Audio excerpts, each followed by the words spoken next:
Hola mis amigos, bienvenidos nuevamente a su programa Hablemos de la Biblia, que en estos días inciertos proclama un mensaje de seguridad, de paz y de amor. Tú puedes pensar que estamos en momentos inciertos, que todo parece ser que la esperanza se ha fugado. Sin embargo, en ese momento, la esperanza, la palabra del Señor puede fulgurar como un rayo que nos trae una voz de aliento. Para el día de hoy continuaré con la serie titulada El Discipulado.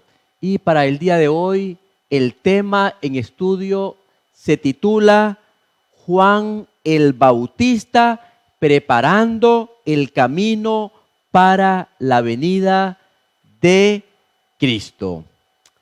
Una cita inspirada dice lo siguiente: cada verdadero discípulo nace en el reino de Dios como un misionero. El que bebe del agua de vida llega a ser una fuente de vida. El que recibe llega a ser un dador. Debes recordar lo siguiente: hace casi 2000 años, las sombras del monte Calvario se iluminaron por un rayo glorioso que jamás podrá disiparse. El del inmenso amor de Jesús por la humanidad, por ti y por mí. Sin embargo, antes de abrir la palabra del Señor, vamos a orar como es ya una costumbre de nuestro programa. Te invito a que inclines tu rostro y que puedas ponerte en comunicación con el Señor. Padre nuestro que estás en el cielo, santificado sea su nombre. Gracias, Señor, por este día maravilloso que nos has dado. Gracias por el don de la vida, Señor. Ahora, Padre, queremos que tu Espíritu Santo venga y que pueda impresionarnos, que pueda preparar el camino, Señor, que nuestro corazón pueda ser un terreno fértil, fecundo, para que tú puedas hablarnos a través de tu palabra. En el nombre de Jesús te pedimos estas palabras. Amén. Juan el Bautista preparando el camino para la venida de Cristo.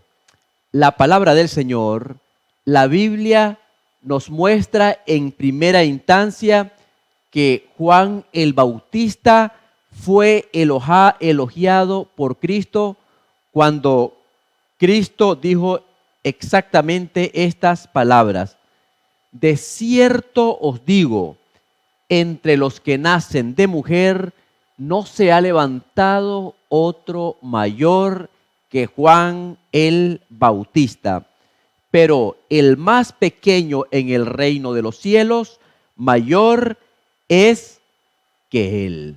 Sin duda, Juan el Bautista es uno de esos grandes personajes de toda la Biblia, particularmente del Nuevo Testamento. Juan el Bautista tiene grandes lecciones que nosotros bien pudiésemos retomar y aprender, especialmente como adventistas del séptimo día. Como adventistas que debiéramos tener la misma pasión para el cumplimiento de la misión. Y en el estudio de hoy abordaremos por lo menos 5 elementos que hicieron de Juan el Bautista un gran evangelista, un evangelista peculiar, el gran evangelista, el precursor de Cristo en el Nuevo Testamento. Estamos hablando entonces de 5 lecciones, de 5 factores que es el centro de estudio para el día de hoy. Y el primer elemento tiene que ver con el llamado que recibió Juan el Bautista. Y para ello vamos a abrir nuestras Biblias en el Evangelio según San Mateo. Estaremos en el capítulo 3 y leeremos el versículo 1. Y del versículo 1 directamente la primera parte, pero lo leeremos todo. Dice el título de ese capítulo: Predicación de Juan el Bautista. En aquellos días vino Juan el Bautista predicando en el desierto de Judea. En aquellos días se presentó Juan el Bautista. Es interesante notar que el nacimiento de Juan fue un nacimiento milagroso. ¿Y puedes tú recordar en el Antiguo Testamento algún nacimiento milagroso o sobrenatural?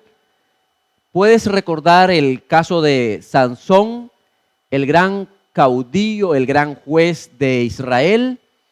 ¿Puedes recordar el nacimiento de el profeta Samuel? ¿Puedes recordar también el nacimiento de Isaac, el hijo de la promesa? Igual como el nacimiento de Juan, que fue un nacimiento milagroso, el nacimiento de Isaac y el nacimiento de la nación hebrea igual fue un milagro desde sus orígenes. ¿Por qué digo que el nacimiento de Juan fue milagroso? Porque, por decirlo de una manera, los padres de Juan el Bautista no podían tener hijo. Sin embargo, en su vejez, un ángel del Señor se les presentó directamente, se le presentó a Zacarías, que era un sacerdote, para decirle que sería el padre de un niño. Además de eso, le dijo que le pondría por nombre Juan. Y consecuentemente, el ángel Gabriel le da todas las indicaciones de cómo habría de cuidar a este niño, de cómo deberían de criarlo. Es interesante que en el capítulo 1 del Evangelio de San Lucas se menciona este hecho. Evangelio de San Lucas, capítulo 1, versículo 7. Dice: pero no tenían hijo, porque Elisabet era estéril y ambos eran ya de edad avanzada. Dice que Elisabet era estéril. Es interesante, mi estimado, que se consideraba que la esterilidad era algo así como una afrenta. Era algo ignominioso, especialmente para cualquier mujer hebrea. Y la razón es sencilla, porque desde que Adán y Eva pecaron en el jardín del Edén, y cuando Dios le dio el primer mensaje, la primera promesa de que nacería el Redentor del mundo, allá en Génesis 3:15, cuando le dijo, en Génesis 3:15, y pondré enemistad entre ti y la mujer, y entre tu simiente y la simiente suya. Tú le herirás en la cabeza, pero ella te herirá en el calcañar.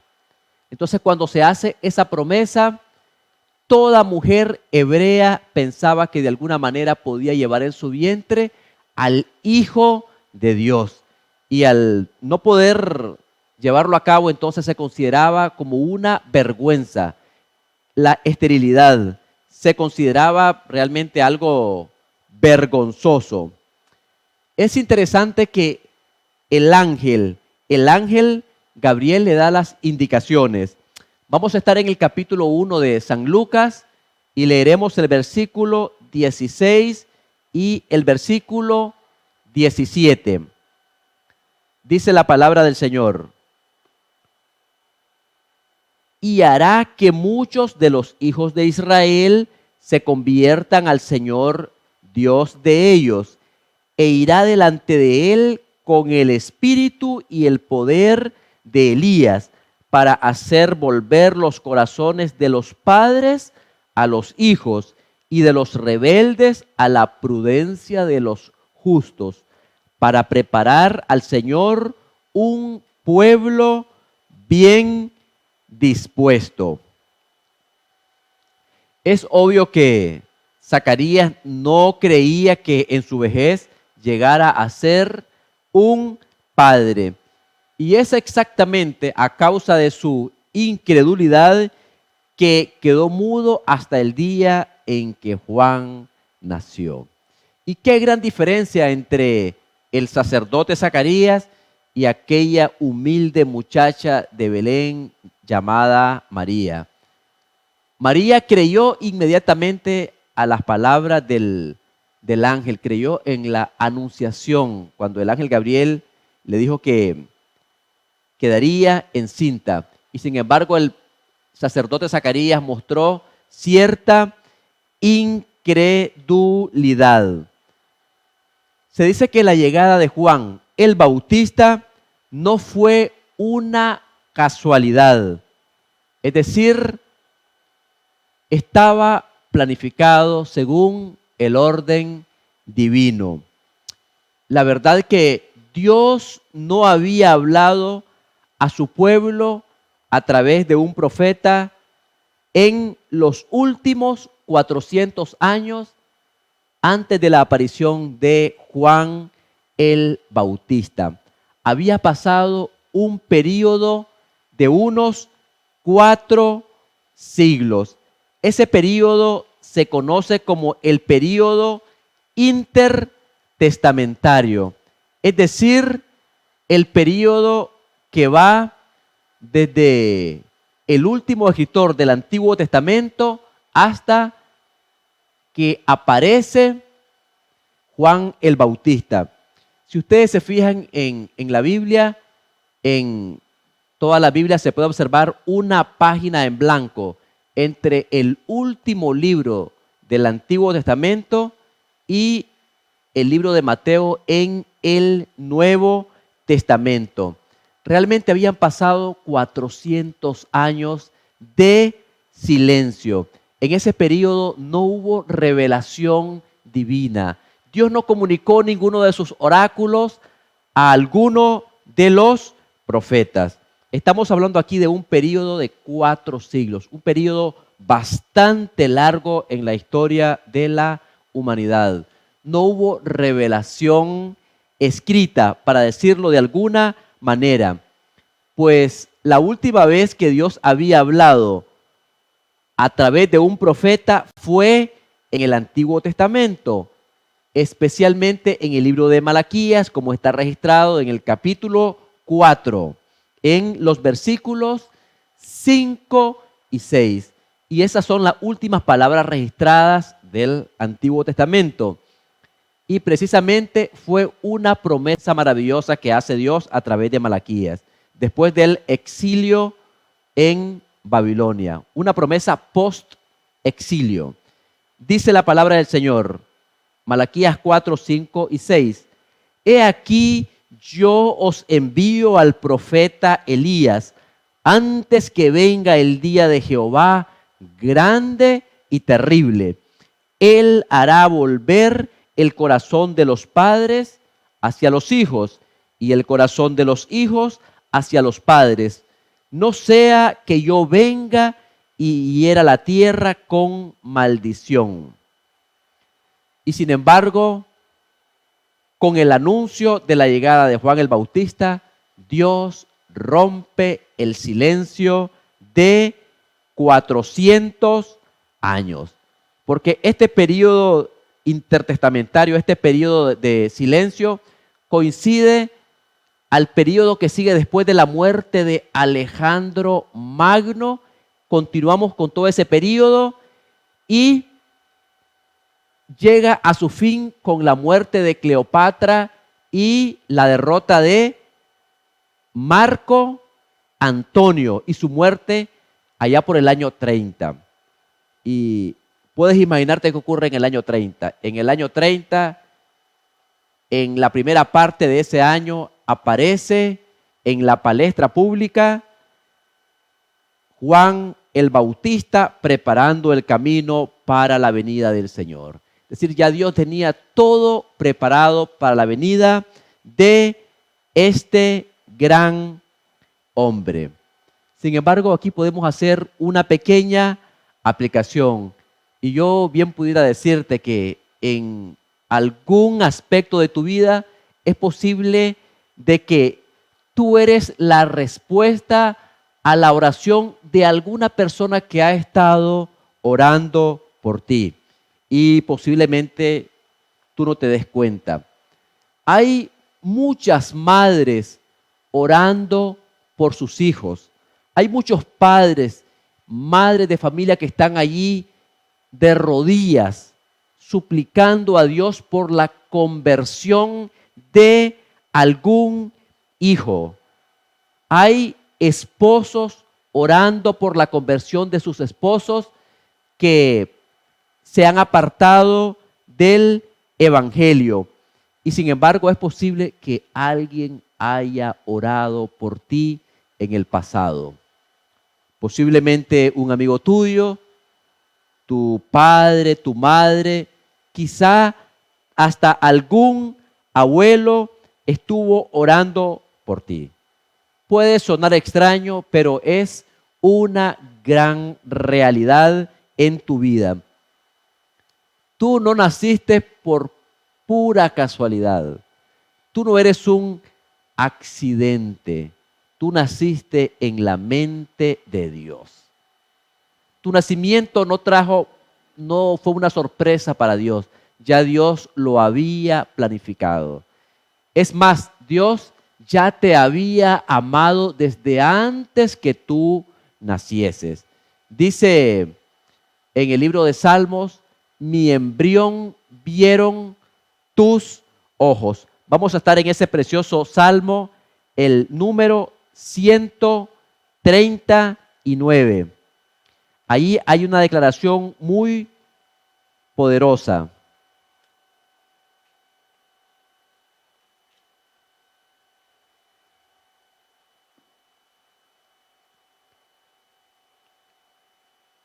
Dice el versículo número 13. Salmo 139, versículos 13, 14, 15 y 16. Dice el 13, porque tú formaste mis entrañas, tú me hiciste en el vientre de mi madre. Te alabaré porque formidables, maravillosas son tus obras. Estoy maravillado y mi alma lo sabe muy bien. No fue encubierto de ti mi cuerpo, bien que en oculto fui formado y entretejido en lo más profundo de la tierra. Mi embrión vieron tus ojos y en tu libro estaban escritas todas aquellas cosas que fueron luego formadas sin faltar una de ellas. Tú no naciste por casualidad. Tu nacimiento fue planificado en la providencia divina. Tu nacimiento es la respuesta de alguien que alguna vez estuvo orando por ti. Tu nacimiento es la respuesta de alguien que oró por ti. Es triste el hecho de olvidarse de nuestro llamado. La peor tragedia del ser humano es olvidarse de su llamado. Dios nos llamó desde el vientre de nuestra madre para una misión. No somos el producto de la casualidad o del azar. Somos llamados por Dios. Pablo lo diría con estas palabras elocuentes en el libro de Gálatas, el capítulo 1 y el versículo 1.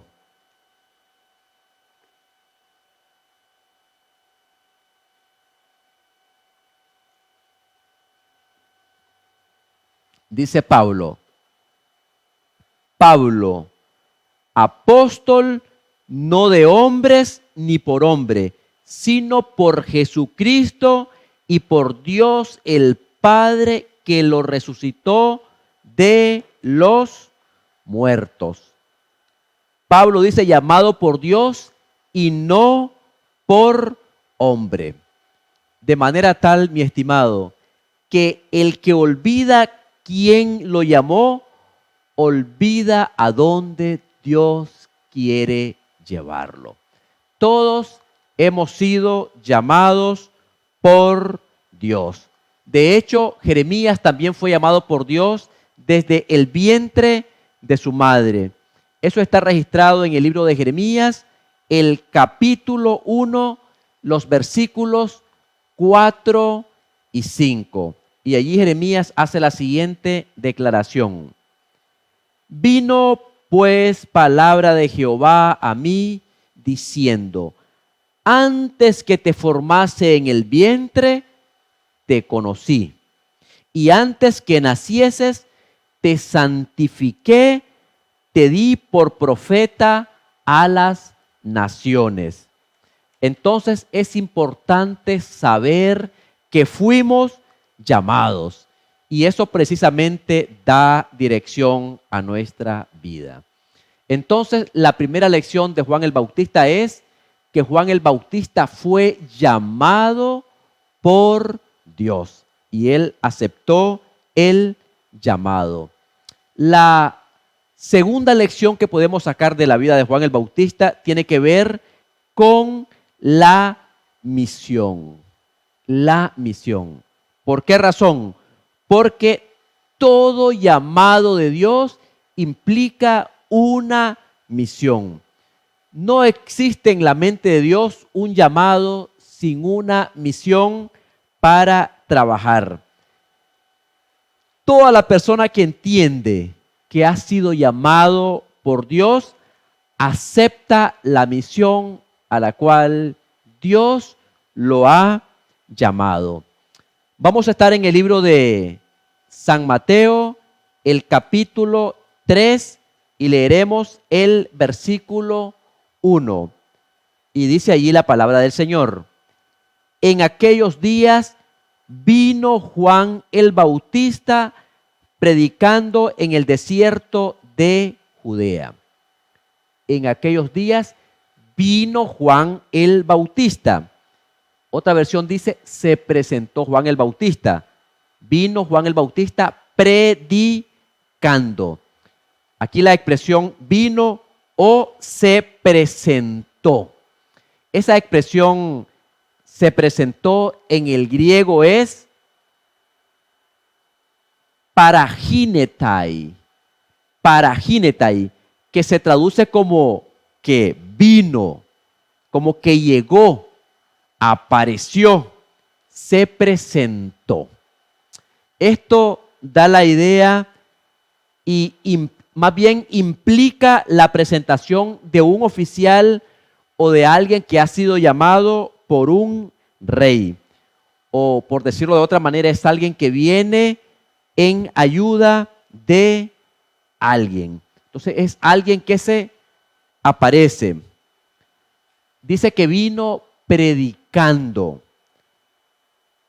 Predicando, ese verbo predicar viene del griego keruson en griego y se traduce como proclamando o predicando, es decir, da la idea de alzar la voz en cuello, es decir, de una manera elocuente, con la voz en cuello. Y básicamente esta era la función de un heraldo. Un heraldo de un rey lo que hacía era anunciar. El heraldo básicamente tenía que proclamar un mensaje a voz en cuello, es decir, en alta voz. Ese era el mensaje que tenía que proclamar. Eso es lo que hacía un heraldo, proclamar el mensaje a voz en cuello, porque su mensaje viene del rey y él solo es un emisario del rey. Entonces, en ese sentido, el heraldo anunciaba que el rey estaba a las puertas, que el rey estaba por venir. Y número dos, el heraldo preparaba el camino para la venida del rey. La misión de Juan el Bautista era una misión totalmente especial. Exactamente, Juan se presentó delante de Dios como un heraldo para dar un mensaje. Es decir, él tenía una misión clara. Su misión era preparar el camino para la venida del Señor.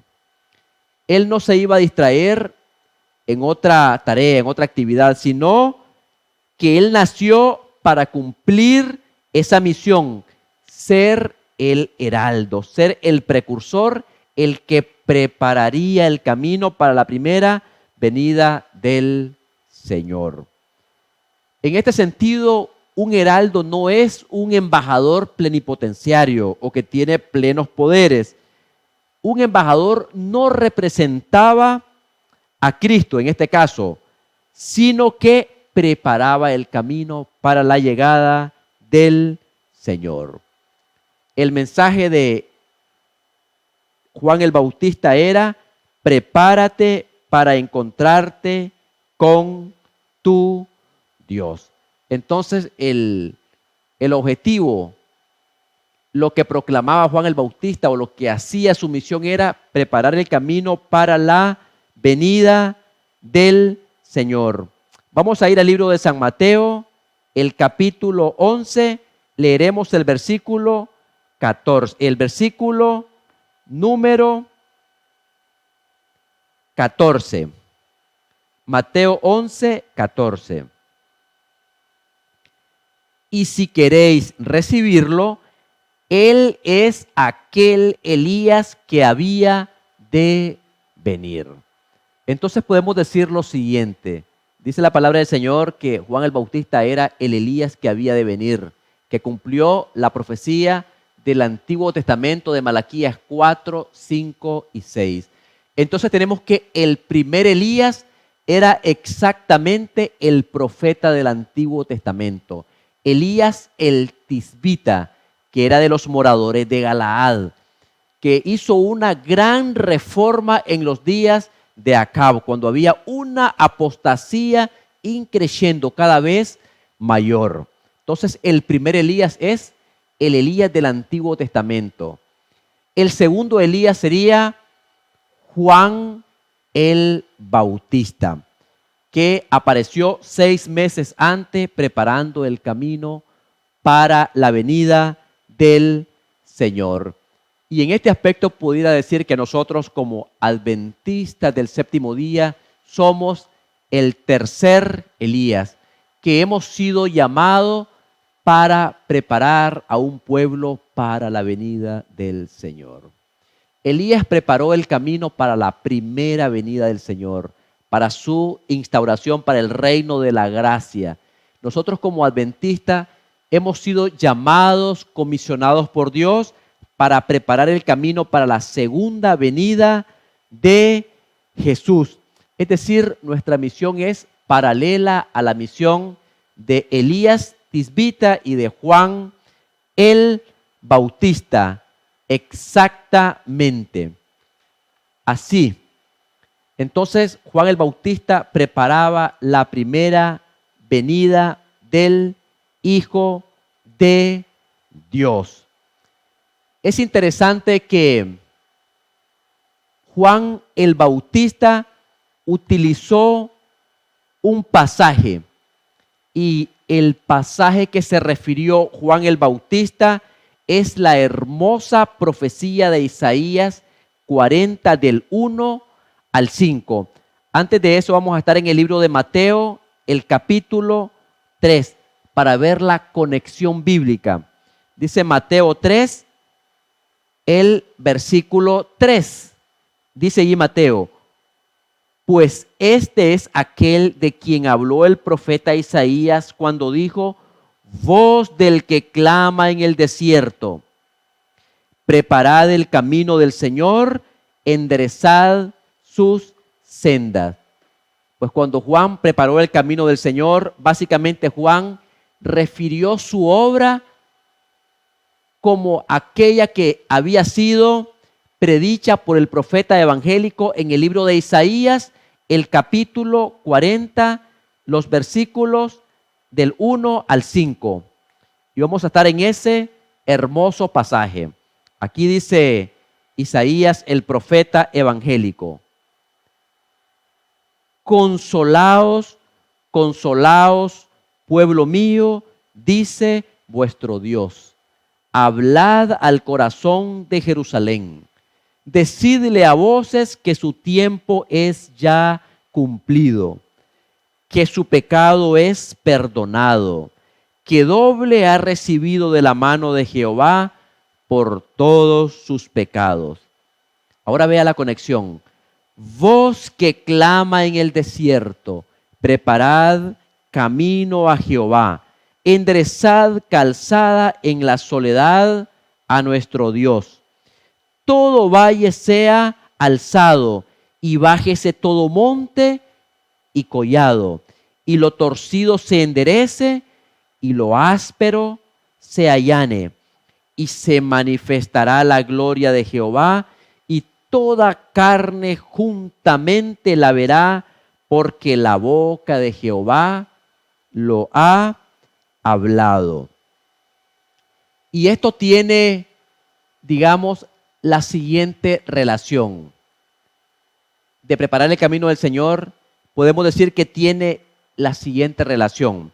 Antiguamente, cuando un rey viajaba por las comarcas menos frecuentadas de su reino o de sus dominios, se enviaba delante del carro real a un grupo de personas que aplanasen los lugares más escabrosos y que llenasen los baches a fin de que el rey pudiera viajar con toda la seguridad y sin molestia. Es decir, lo que hacía era preparar el camino para la venida del rey. Esta costumbre que menciona el profeta Isaías ilustra la obra del evangelio. Dice: todo valle sea alzado, es decir, sea levantado, y bájese todo monte y collado. Y la aplicación espiritual, mi estimado hermano, mi estimado amigo, es la siguiente: cuando el Espíritu de Dios conmueve el alma con su poder maravilloso para poderla despertar, entonces el orgullo del ser humano queda por el suelo. El Espíritu Santo humilla el corazón del ser humano. Estamos hablando aquí del tema de la justificación por la fe, porque justificación por la fe se define como la obra de Dios que abate o destruye en el polvo la gloria del hombre y hace por el hombre lo que el hombre no puede hacer por sí mismo. Eso significa el hecho de que todo valle sea alzado y que se baje todo monte. Dice: bájese todo monte y collado. Es decir, todo orgullo del corazón del ser humano debe ser eliminado y la persona debe quedar a merced de la influencia del Espíritu Santo. Eso significa humillar el orgullo humano, eso es abatirlo. Por otro lado, dice la palabra del Señor, todo valle sea alzado. Esto se hace una realidad cuando la humildad y el amor abnegado, que son tan poco apreciados en el ámbito religioso, son ensalzados como aquellas únicas cosas que realmente tienen un valor espiritual. Y aquí podemos hacer una aplicación. Hemos sido llamados para ser heraldos de Cristo. No fuimos llamados para hacer otra cosa, sino discípulos de Cristo para preparar el camino para la segunda venida de Cristo en gloria y majestad. Para eso hemos sido llamados, para preparar el camino para la segunda venida de Cristo en gloria y majestad. La tercera lección que podemos aprender de Juan el Bautista es que él tenía un mensaje para predicar. El primer elemento fue llamado por Dios. El segundo es que tuvo una misión y él cumplió la misión. El tercer elemento es que él tenía un mensaje para comunicar. Vamos a estar en el libro de Mateo, el capítulo 3. Leeremos el versículo número 2. Y diciendo, arrepentíos porque el reino de los cielos se ha acercado. Él tenía un mensaje. El mensaje de Juan era, arrepentíos porque el reino de los cielos se ha acercado. Bien pudiésemos decir que el mensaje de Juan el Bautista no era un mensaje de él, no era un mensaje suyo. Su mensaje venía directamente de Dios. Él era un heraldo y un heraldo no emite opiniones personales, sino que dice lo que el rey le ha encomendado que debe de dar como un mensaje. ¿Y cuál era el mensaje de Juan el Bautista? Era arrepiéntanse, es decir, arrepentíos. Y esa palabra o ese verbo arrepentirse o arrepentíos tiene dos connotaciones. En el hebreo del Antiguo Testamento, la palabra arrepentirse implica dos cosas. En primer lugar, implica sentir dolor por el pecado. Significa estar triste por haber cometido una falta delante de Dios. Y también implica el abandono del pecado. Es decir, en ese sentido, da la idea de hacer un giro de 180 grados en la vida, dar la espalda al mundo y volverse al Señor. Como dice el himno, dejo el mundo y sigo a Cristo. En el Antiguo Testamento, en el pensamiento hebreo, eso implica arrepentirse. Sentir un dolor tan profundo por el pecado y luego abandonarlo. Es decir, dar un giro en la vida de 180 grados, abandonar el pecado para seguir una vida de santidad, el camino de la santificación.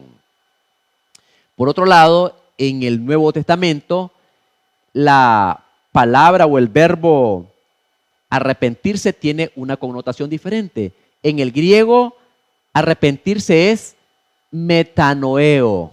Es decir, meta significa cambio y noeo significa pensar.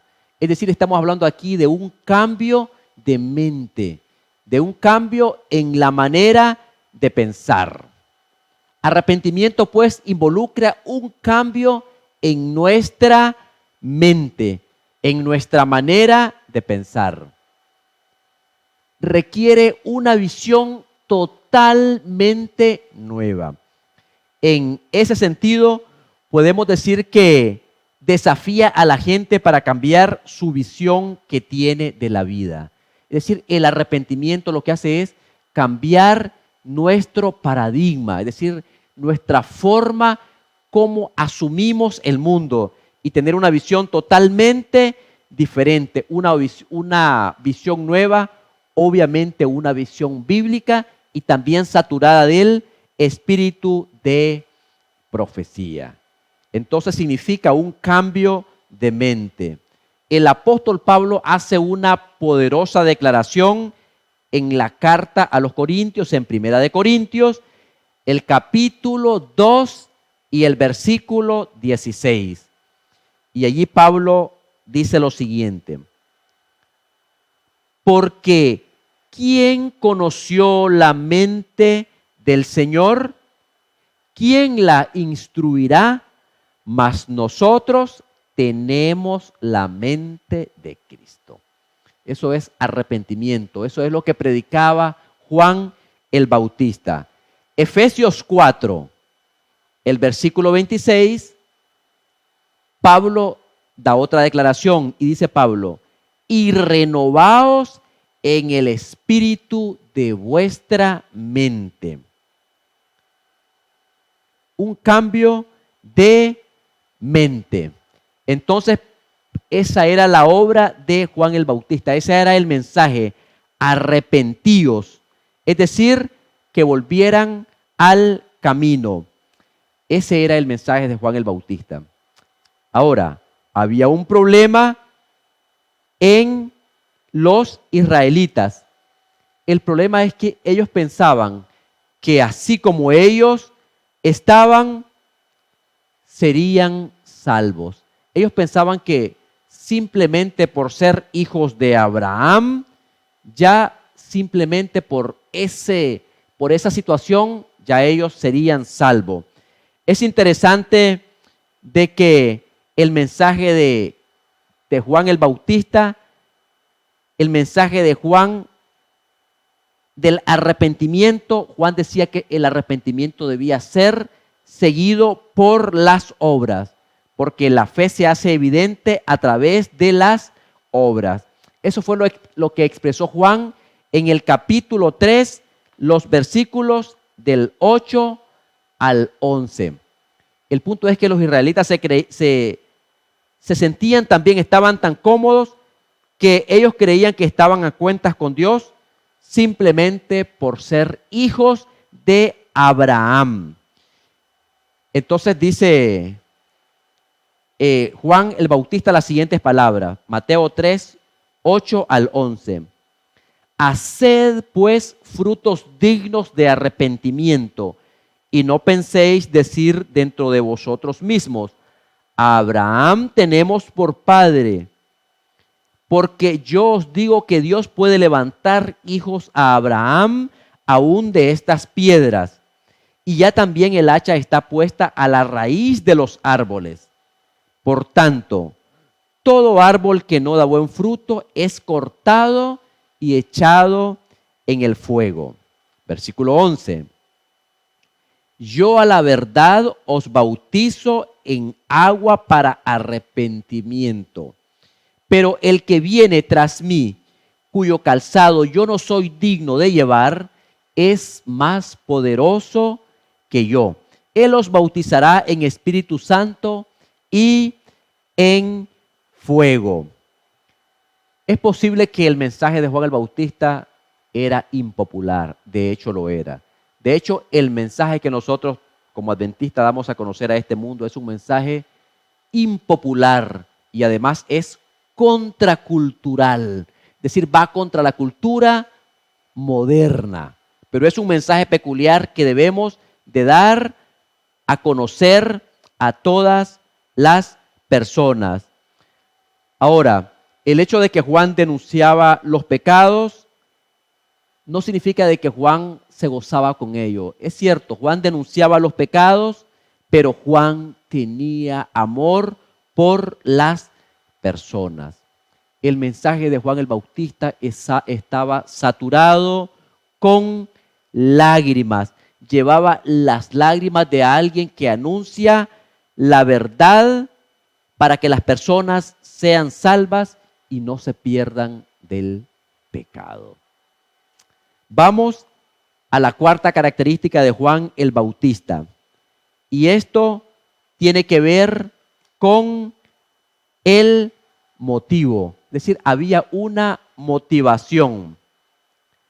Vamos a ir al capítulo 3 de San Marcos, leeremos el versículo 2. Y dice lo siguiente: y diciendo, arrepentíos porque el reino de los cielos se ha acercado. ¿Qué motivó a Juan el Bautista a vivir una vida extraordinaria como un evangelista de Cristo? La respuesta es simple. Era la venida de Cristo, el reino de los cielos. Nosotros jamás entenderemos la urgencia de cumplir la misión hasta que lleguemos a amar la venida de Cristo. Juan predicaba así porque Cristo venía pronto.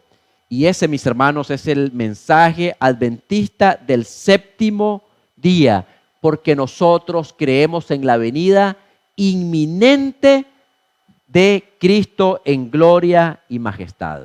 Es decir, ese es el motivo, es la motivación, y ese también es nuestro mensaje. Es decir, el motivo y el mensaje está en el ADN adventista. Es decir, eso es lo que realmente debería correr por nuestras venas. El hecho de que Cristo viene pronto. Cristo está viniendo pronto.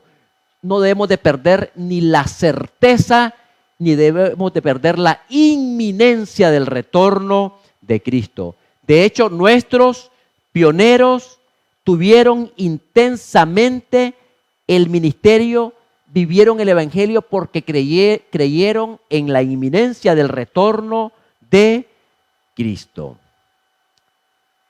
El 1 de octubre de 1860, el laico norteamericano David Hewitt propuso en un concilio de la Conferencia General en Battle Creek, propuso el nombre Iglesia Adventista del Séptimo Día. Esa propuesta fue votada y ese fue el nombre que quedó en la iglesia para siempre. ¿Puedes notarlo? El nombre de nuestra iglesia ya en sí es un estudio bíblico, porque habla de la inminencia de la venida del Señor. Y el quinto elemento de Juan el Bautista es que él era un instrumento del Señor. Vamos a leer el libro de Mateo, el capítulo 3 y el versículo número 4.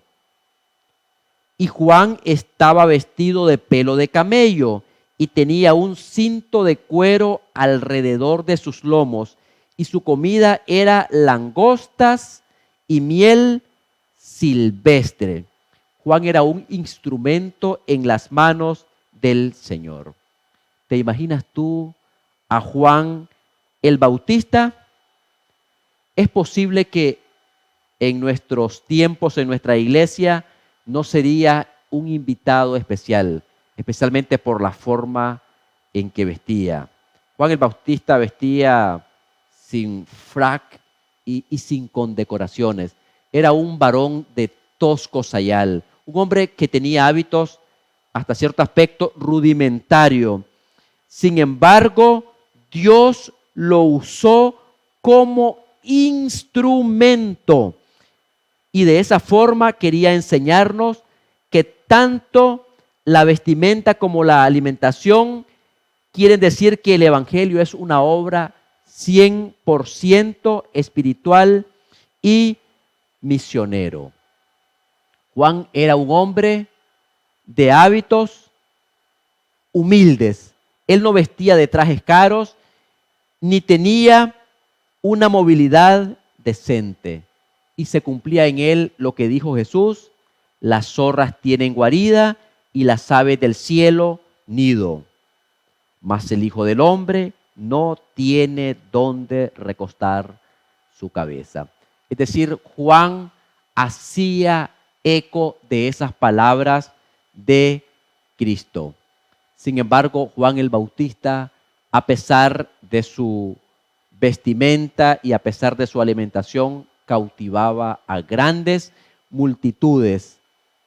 Muchos eran llevados por el Espíritu Santo para ser bautizados por Juan el Bautista. Si tú quieres ser como Juan el Bautista, entonces debes vivir la misión, recordando cada día de tu vida que tú has sido llamado por Dios. Debes de recordar cada día tu llamado. Debes recordar tu misión. Recuerda tu mensaje. Debes recordar el motivo del por qué debes cumplir la misión. Cristo es el motivo. Finalmente, tú debes de ser un instrumento en las manos del Señor.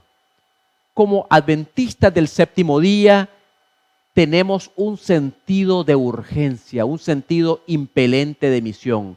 Nuestro triple mensaje angélico es un mensaje para proclamar a voz en cuello, en alta voz, a toda nación, tribu, lengua y pueblo.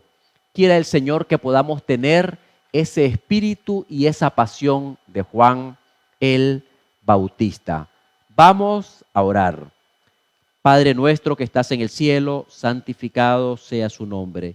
Gracias, Señor, por este ejemplo maravilloso de Juan el Bautista. Así como Juan preparó la primera venida de Cristo, que nosotros como adventistas del séptimo día podamos preparar a un pueblo para la segunda venida de Cristo en gloria y majestad. Para eso hemos sido llamados y ese es nuestro mensaje peculiar. Ayúdanos a cumplir la misión. En el maravilloso nombre de Jesús, amén. Los invito a reflexionar en este poema del pastor Braulio Pérez Marcio, orador y fundador del programa radial La Voz de la Esperanza, en su poema en forma de soneto titulado Retorna, Maestro. Retorna, Maestro, te necesitamos. Esta vida nuestra no es vida sin ti. Pon fin a este loco y audaz frenesí que humilla y agosta lo que más amamos. ¿Qué vale la vida si no la vivimos desde que la matan pecado y dolor?